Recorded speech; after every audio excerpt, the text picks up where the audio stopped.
Ven, el camino que buscas comienza aquí. Universidad Mayor. Somos una institución con 28 años de existencia, comprometida con la calidad y excelencia de la educación de nuestro país. Por eso nos sometimos voluntariamente al sistema de acreditación en Estados Unidos y hoy somos la primera universidad de América Latina reacreditada por la Middle States Commission on Higher Education. De igual forma, nuestra universidad ha sido reacreditada en Chile por la Comisión Nacional de Acreditación. Contamos con 3 facultades y 34 carreras en 9 campus en Santiago y 1 en Temuco. Ven a vivir la experiencia mayor. Tenemos todo lo que necesitas: conocimiento, tecnología, deporte, cultura y entretención. Todo lo que buscas para que disfrutes la carrera de tu vida. Universidad Mayor, para espíritus emprendedores.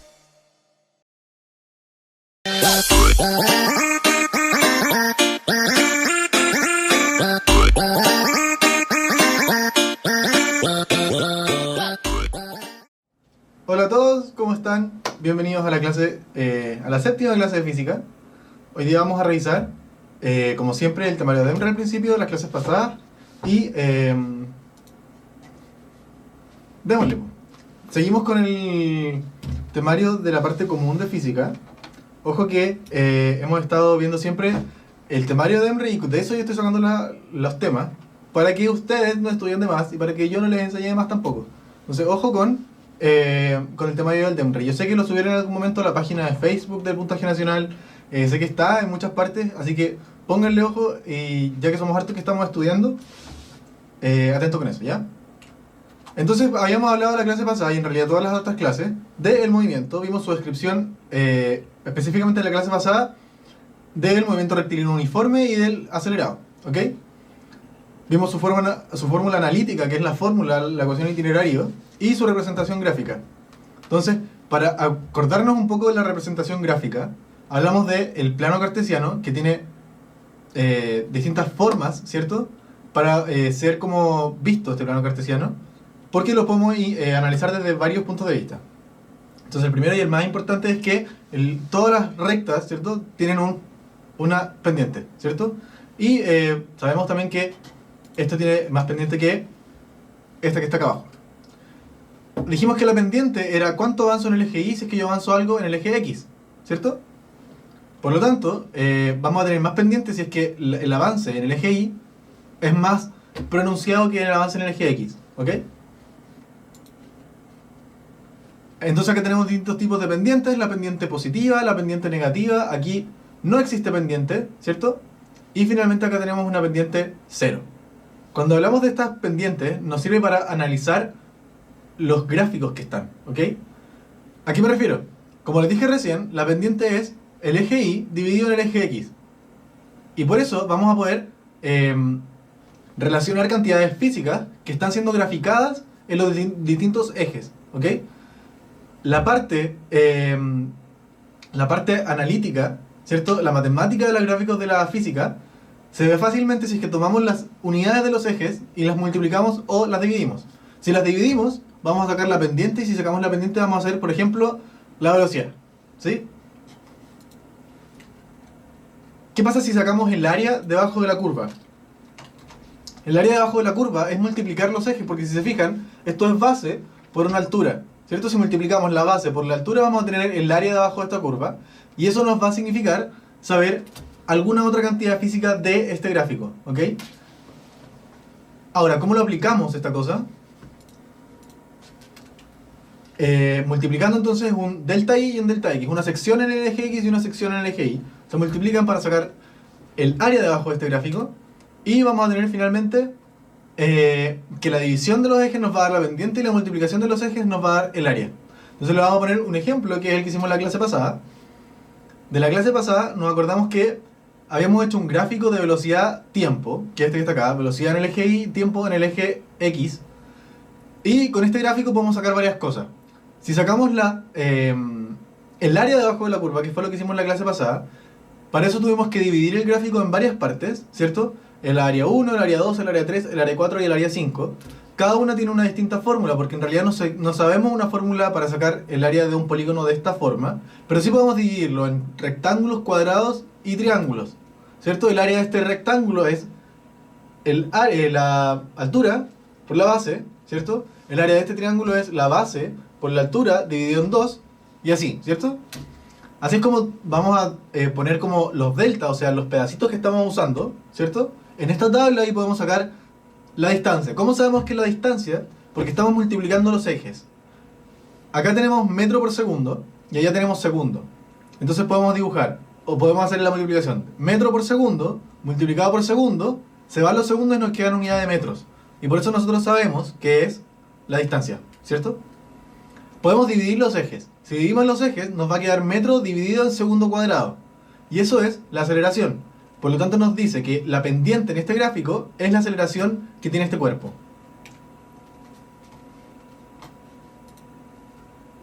Hablamos también la clase pasada de los principios de Newton, ¿sí?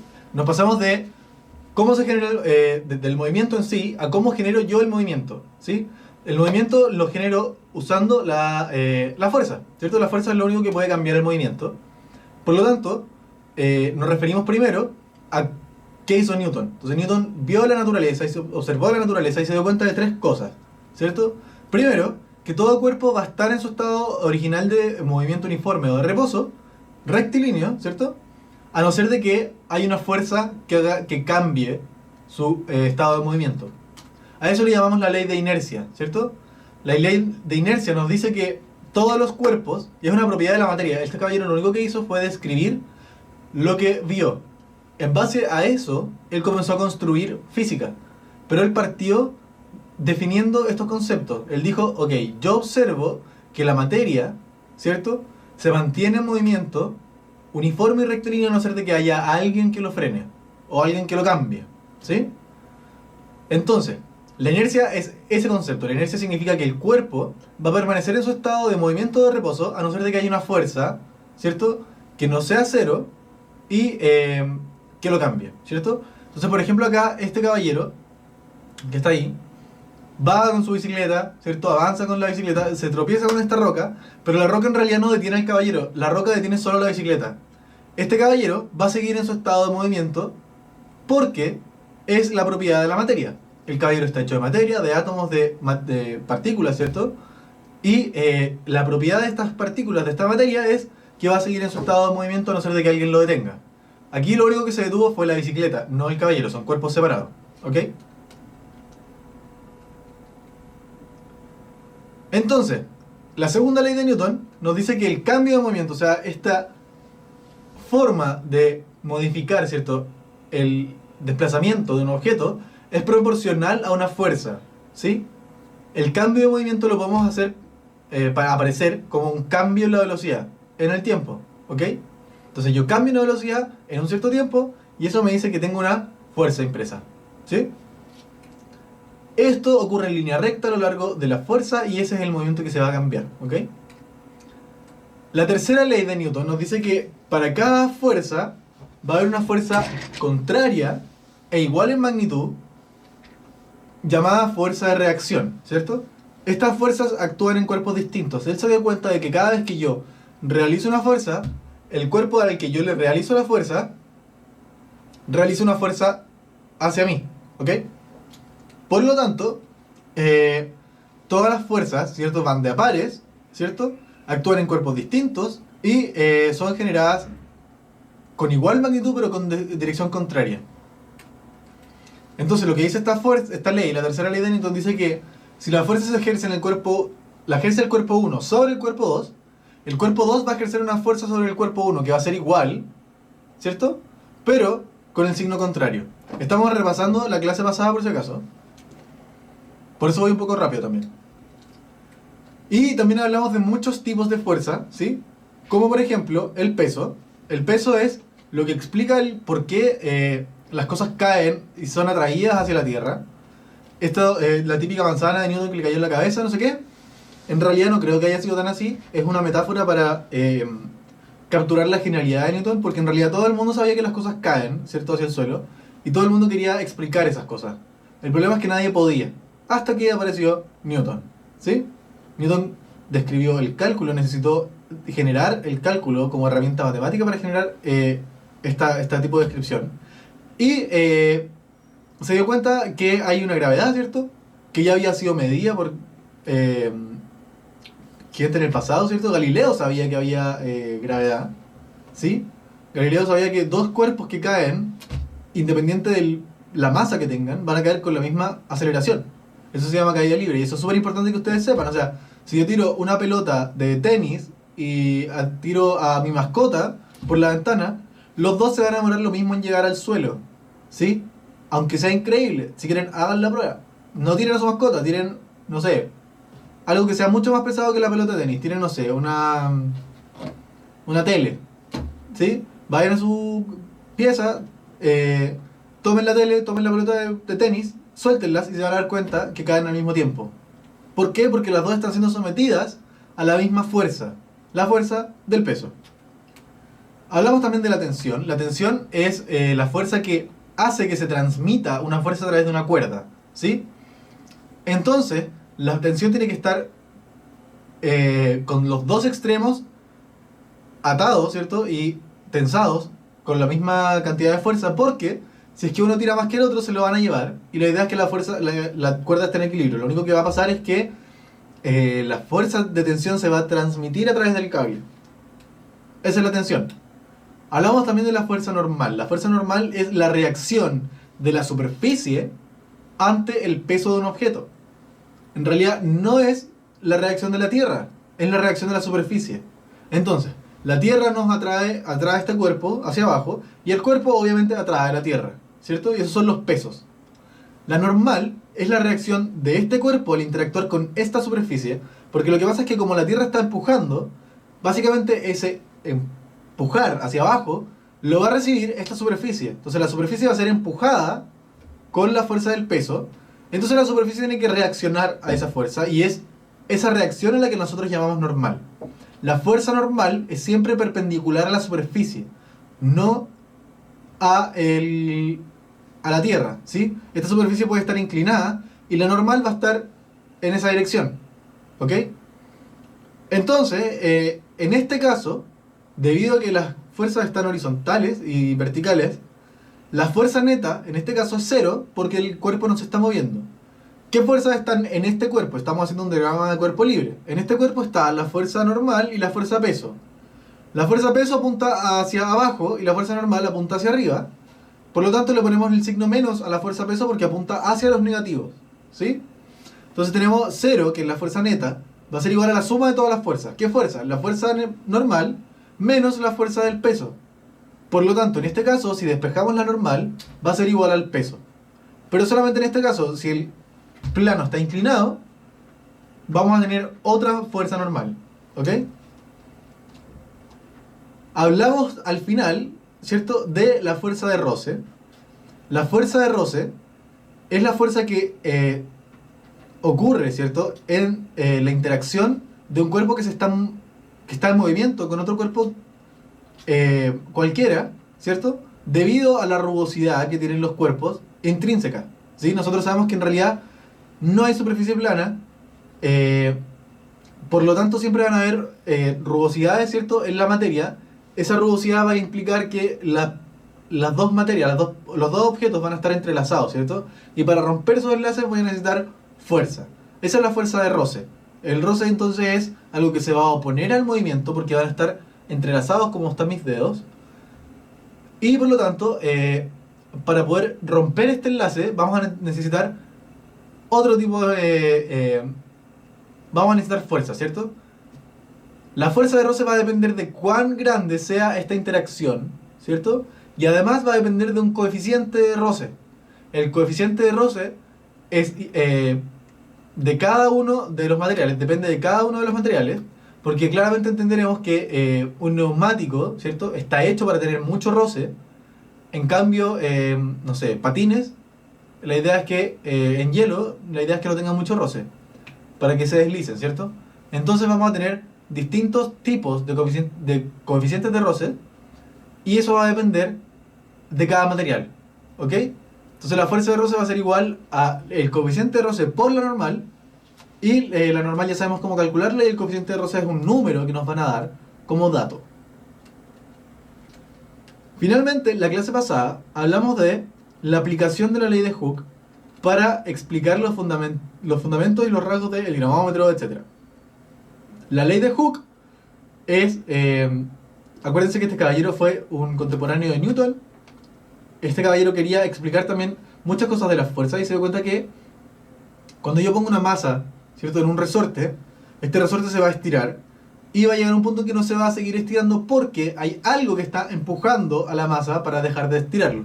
A eso es lo que él llamó una fuerza de Hooke, ¿cierto? Porque el caballero tenía apellido Hooke. Y se dio cuenta que era proporcional a cuánto yo estiro el resorte, ¿sí?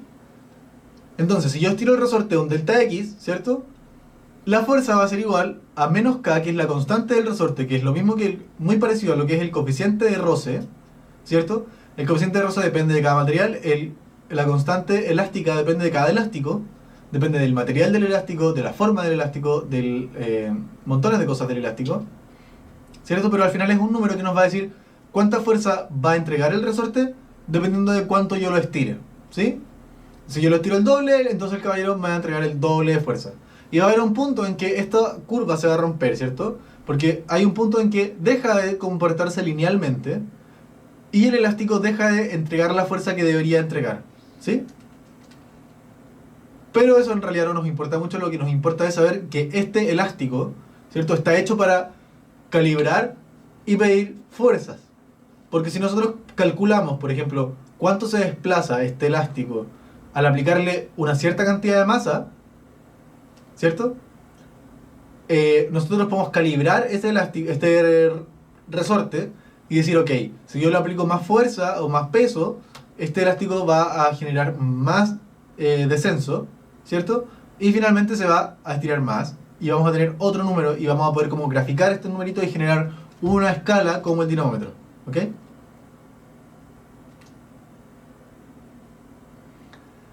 Ahora comenzamos con la clase de hoy día. La clase de hoy día se va a tratar solamente de la cantidad de movimiento.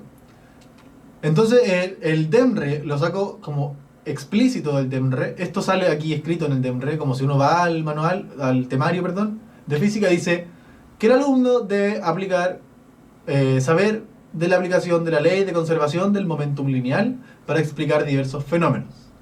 Entonces aquí es el problema que uno dice, ok, no entiendo nada de lo que está diciendo, no sé qué es la ley de conservación del momentum lineal y no sé los fenómenos a los que se refiere. Por lo tanto, vamos a tener que explicar qué es la ley de conservación del momentum lineal y cuáles son los fenómenos que quiere explicar, ¿cierto? La ley de conservación del momentum lineal nace de la primera ley de Newton que nos dice lo que les dije recién, que todo cuerpo persevera en su estado de reposo o movimiento uniforme, a no ser de que sea obligado a cambiar su estado por fuerzas impresas sobre él. Entonces, este caballero dijo que cada cuerpo que se esté moviendo va a tener una cantidad de movimiento y eso le vamos a llamar momentum, ¿ok? Ese momentum se va a relacionar con la cantidad de inercia que tenga, ¿cierto? Y va a depender entonces de dos cosas: de la velocidad del caballero y de la masa del caballero. Por caballero me refiero al objeto, puede ser señora también. Para todas ustedes feministas que está muy bien, vamos a hacer justos con todos. Entonces, como consecuencia, un cuerpo va a conservar su estado de reposo o de movimiento uniforme rectilíneo si es que no hay fuerzas afectando al objeto, tal como pasa por acá. Entonces la cantidad de movimiento se va a definir como el producto de las masas del cuerpo y su velocidad en un instante determinado, ¿ok? De nuevo, es el producto, o sea, una multiplicación entre la masa de un cuerpo, ¿cierto?, y la velocidad de él mismo. Y eso nos va a decir cuánta cantidad de movimiento lleva este caballero o señora, ¿sí?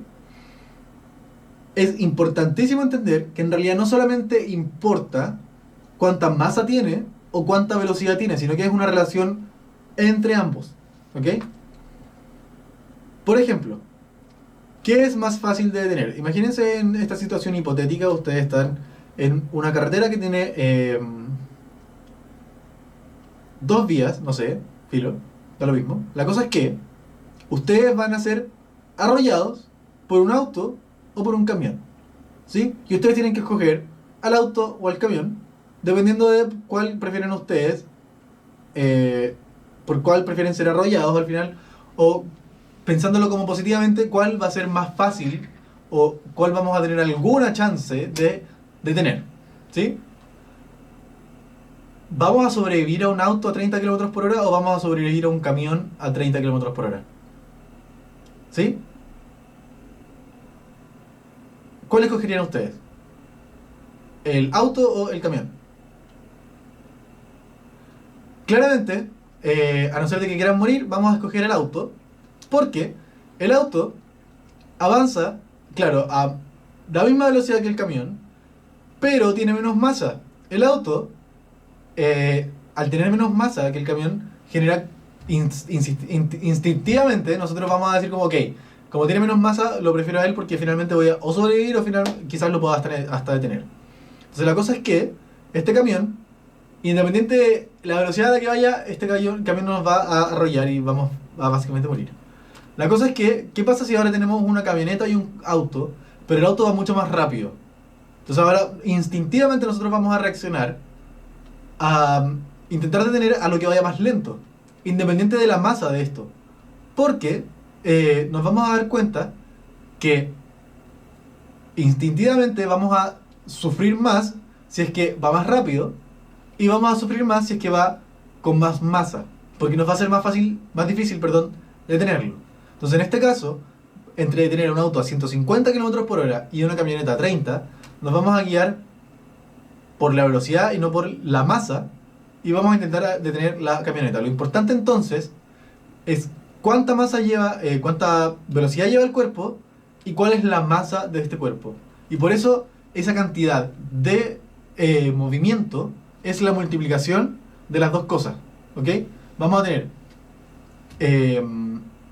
masa por velocidad, ¿cierto? Y eso va a generar la cantidad de movimiento. Entonces la cantidad de movimiento no depende solo de la masa del cuerpo, sino que también depende de la velocidad de este, ¿ok? Entonces vamos a hablar y nos vamos a entrar en el oscuro mundo de la cantidad de movimiento. Me saqué la camisa porque es verde y el espacio de atrás también es verde, entonces me estaba camuflando con con la muralla. Entonces la cosa es que la cantidad de movimiento se define como el producto entonces entre la masa del cuerpo y la velocidad del cuerpo. Y hay distintos tipos de momentums, ¿ok? Distintos tipos de cantidad de movimiento. Ahora nos vamos a guiar solamente en el momentum lineal. Hay un momentum angular también. Este momentum angular lo vamos a ver después, para los que vayan con el tema de física electiva. Y el momentum lineal al final va a ser, la unidad del momentum lineal va a ser la unidad de la masa, que es kilo, y la unidad de la velocidad, que es metro por segundo, ¿sí? Y eso es lo mismo que los newtons por segundo. Los newtons serán masa por aceleración, y este es masa por velocidad, ¿sí? Entonces hay una diferencia de una unidad de tiempo entre ambos, ¿ok? Ahora, ¿cómo cambia el movimiento? Aplico una fuerza, ¿cierto?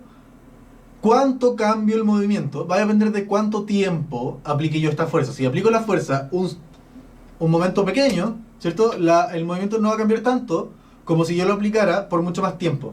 Entonces, ya dijimos que la cantidad de movimiento es el momentum, ¿cierto? Ahora, vamos a definir el cambio en la cantidad de movimiento como impulso.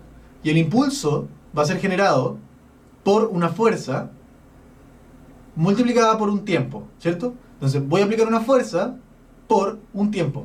Y eso me va a decir cuánto cambia mi cantidad de movimiento, ¿sí?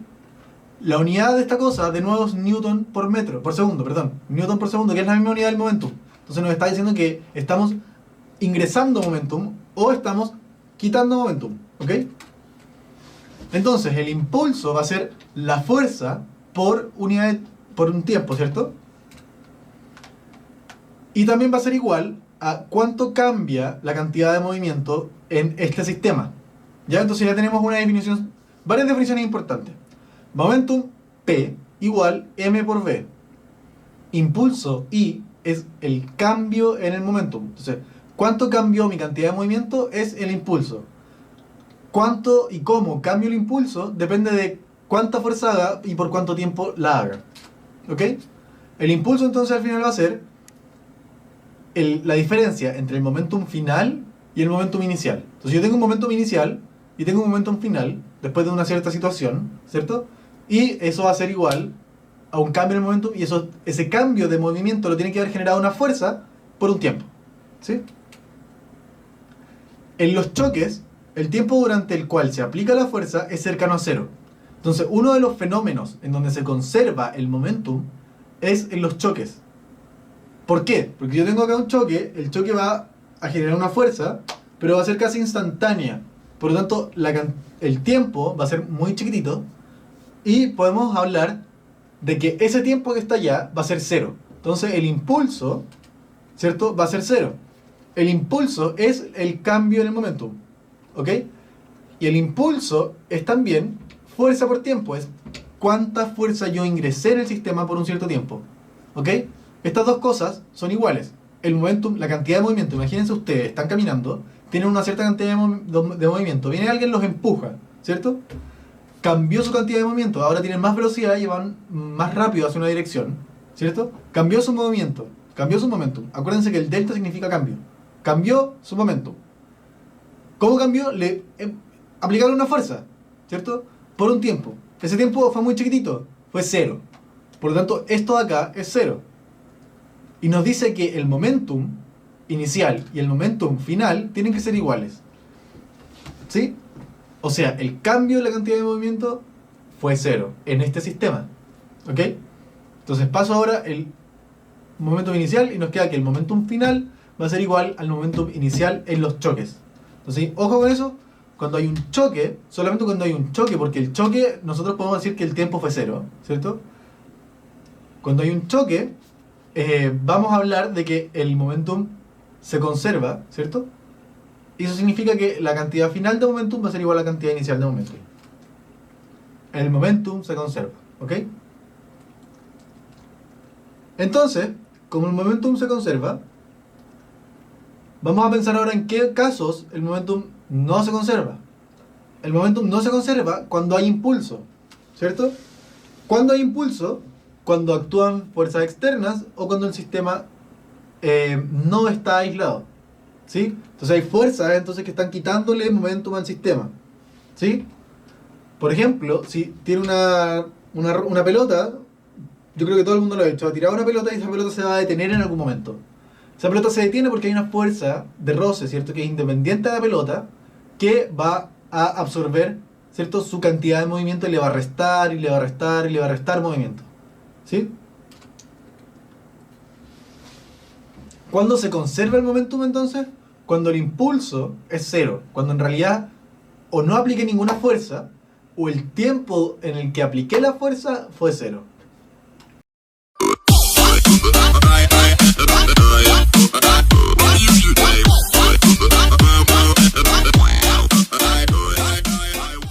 Ven, el camino que buscas comienza aquí. Universidad Mayor. Somos una institución con 28 años de existencia, comprometida con la calidad y excelencia de la educación de nuestro país. Por eso nos sometimos voluntariamente al sistema de acreditación en Estados Unidos y hoy somos la primera universidad de América Latina reacreditada por la Middle States Commission on Higher Education. De igual forma, nuestra universidad ha sido reacreditada en Chile por la Comisión Nacional de Acreditación. Contamos con 3 facultades y 34 carreras en 9 campus en Santiago y 1 en Temuco. Ven a vivir la experiencia mayor. Tenemos todo lo que necesitas: conocimiento, tecnología, deporte, cultura y entretención. Todo lo que buscas para que disfrutes la carrera de tu vida. Universidad Mayor, para espíritus emprendedores.